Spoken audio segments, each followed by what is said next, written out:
Yo guys, this is Yo Vlogs. For your information, this is me, Kuya Mo Eli. This vlog joke lang. So guys, sa araw na ito ay pauwi na ako. Galing ako ng aking work. Then naglalakad lang ako dito sa pinakamagandang lugar sa Maynila, ang Santa Mesa. Bakit nga ba tinawag na Santa Mesa? Hindi ko na alam. So minadaanan nga po ako dito na banggaan ng dalawang sasakyan. So mistap ako dito na para ba akong reporter na hindi marunong magsalita sa aking vlog.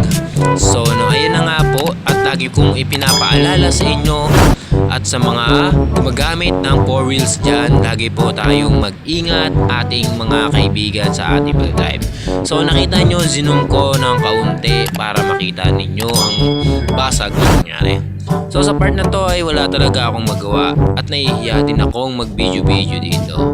So yan na nga po, at nakikita nyo, nag-video-video lang po ako dyan na para bang tanga na vlogger. Di po, joke lang. So pinagpatuloy ko lang ang aking gawain na ibinidyoan ko si ate at tinawag-tawag ko sila sa kanilang hindi pangalan. Siyempre pag hindi mo pangalan, hindi ka talaga lilingon. Nagtitrip lang ako dito. Kahit si kuya tinawag ko na rin, hindi rin talaga lumingon dahil hindi niya talaga pangalan. So ayun talaga ang bala ko na gawin na vlog. Tatawag lang ako ng mga iba't ibang pangalan tulad niyan. Napalingon siya. Napalingon ko siya. Tinawag ko siya sa pangalang Robert. Tumingon siya kahit hindi naman si Robert. So bahala na, gusto ko sanang bumili ng mani. Yung mani ng inunguya, hindi yung maning, alam nyo na yan guys. So paakit na ako ng LRT at yan na nga, umaandar ng LRT. At bigla na lang, dalawa ay nagtagpo. Ako'y nagtataka sa aking nadarama. Wala lang, may malang.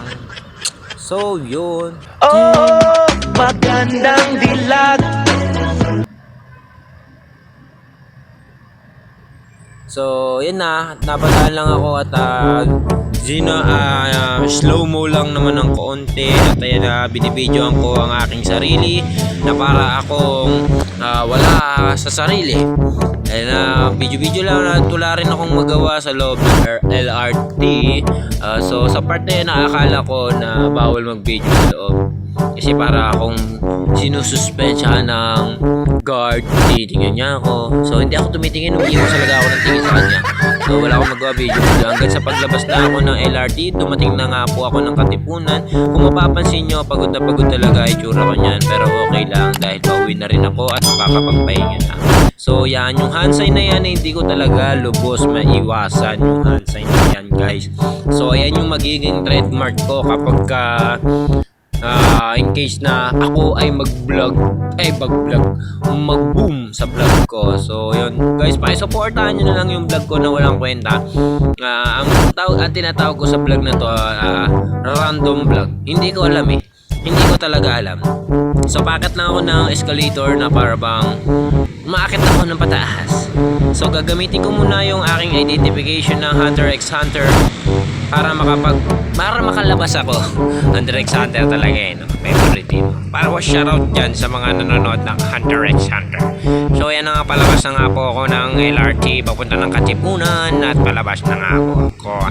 Lakad lang at iwawagayway ang kamay kasi napagod, nakahawak doon sa handrail ng LRT. So what's up guys, this is Yo Vlogs, yeah. So kumaway din si kuya, ayan, palabas na nga ako. At maya maya at nakita ko ang aking bayaw na nagde-drive ng jeep pang ako'y makasabay. Tinawag ko na nga siya, yan niya si Kuya Roman, at yan, napatakbo na ako, baka mamaya maiwanan ako ng kanyang sasakyan. So yan na nga, dire-diretso lang at bigla na lang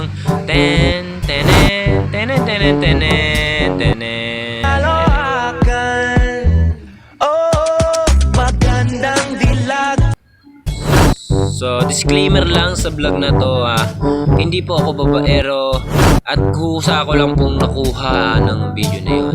At nagpapasintabi po ako sa asawa ko. Wala po akong intensyon na masama sa mga video niya. Ginagawa ko lang to ay bilang content. Alam mo naman yun. Love na love kita, ha? Koy, ulit pa.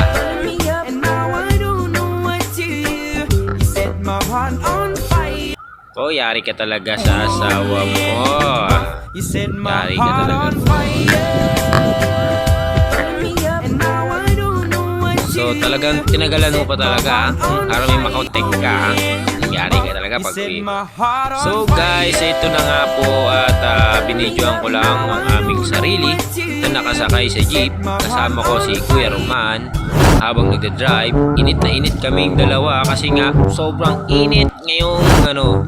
So ayan, bibidyoan ko lang sarili ko. Yan, video lang, di ba? Napakaputi ko, napakagwapo pa. So flawless talaga ang aking kulay. Disclaimer lang, wala akong pakialam kahit sino. So bye bye guys, hanggang dito na lang ang aking vlog.